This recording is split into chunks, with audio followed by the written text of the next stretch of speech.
काला कुआं, the black well, Gujarat के पंचमहल जिले के एक छोटे से गांव भोगाड़ा नदी के किनारे एक पुराना कुआं था।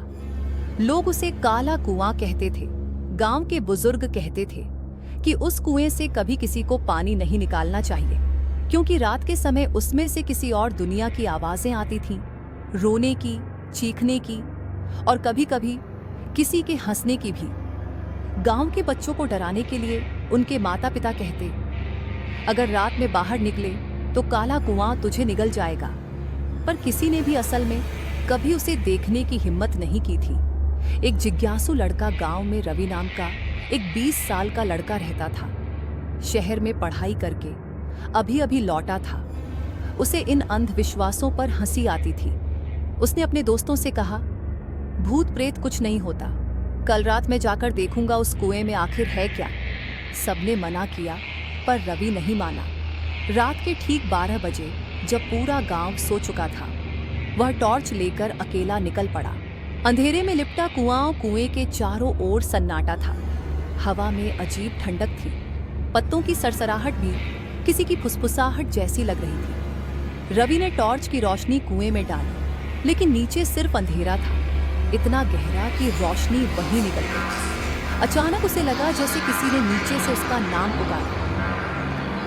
रवि वो चौंक गया। उसने फिर टॉर्च नीचे झुकाई। कुछ नहीं था। उसने हंसते हुए कहा, मुझे डराने की कोशिश कर रहे हो? निकलो, पता है तुम लोग ही हो। पर जवाब में फिर वही आवाज आई, इस बार और गहरी और नमी से भरी हुई, रवि नीचे आओ।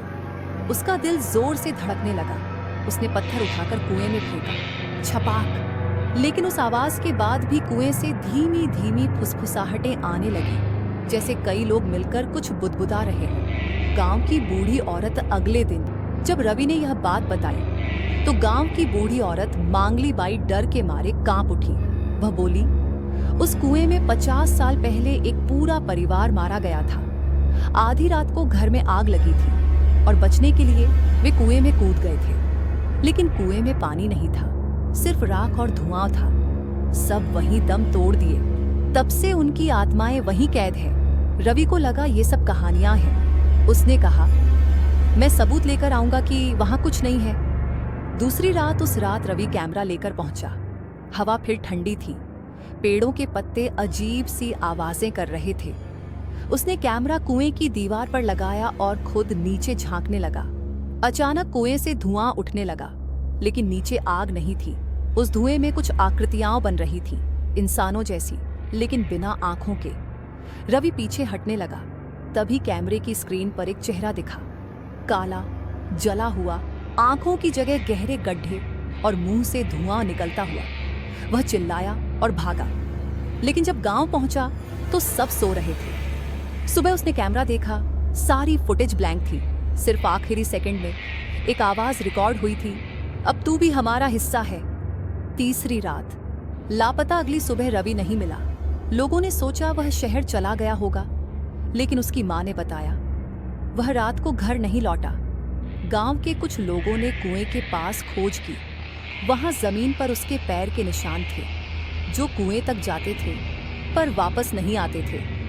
मांगली बाई ने कांपते हुए कहा, अब वह भी उनमें से एक हो गया।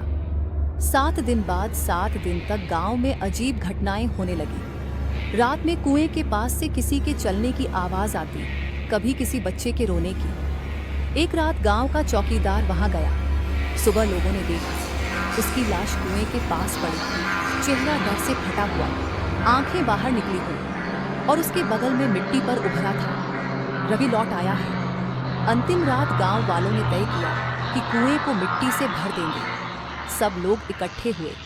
जैसे ही उन्होंने मिट्टी डालनी शुरू की, कुएं से भयानक चीखें उठी। लोग डरकर भाग गए, पर मिट्टी डालने वाले 4 मजदूर वहीं रह गए। सुबह जब लोग लौटे तो कुआं वैसा ही था, खुला और गहरा, लेकिन जमीन पर 4 नए निशान थे, जैसे किसी ने नाखूनों से मिट्टी पर खरोंच कर लिखा हो, हम सब यहाँ हैं और तुम्हें भी बुला रहे हैं।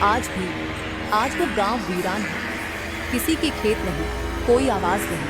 कहते हैं अमावस्या की रात अगर कोई उस रास्ते से गुजरे तो कुएं से एक धीमी आवाज आती है, रवि पानी निकाल दो। जो भी रुककर सुनता है, सुबह तक उसका कोई नामो निशान नहीं मिलता। और कुआं जो कभी पानी के लिए बनाया गया था, अब सिर्फ आत्माओं से भरा हुआ है। लोग कहते हैं उसमें झांकने की हिम्मत मत करना, क्योंकि अगर नीचे किसी ने तुम्हारा नाम ले लिया तो तुम भी काले कुएं का हिस्सा बन जाओगे। कहानी का संदेश: कभी कभी डर किसी जगह में नहीं होता, बल्कि उन आत्माओं में होता है जिन्हें हम भूल चुके हैं और जो इंतजार कर रही हैं किसी जिज्ञासु इंसान के फिर से आने का।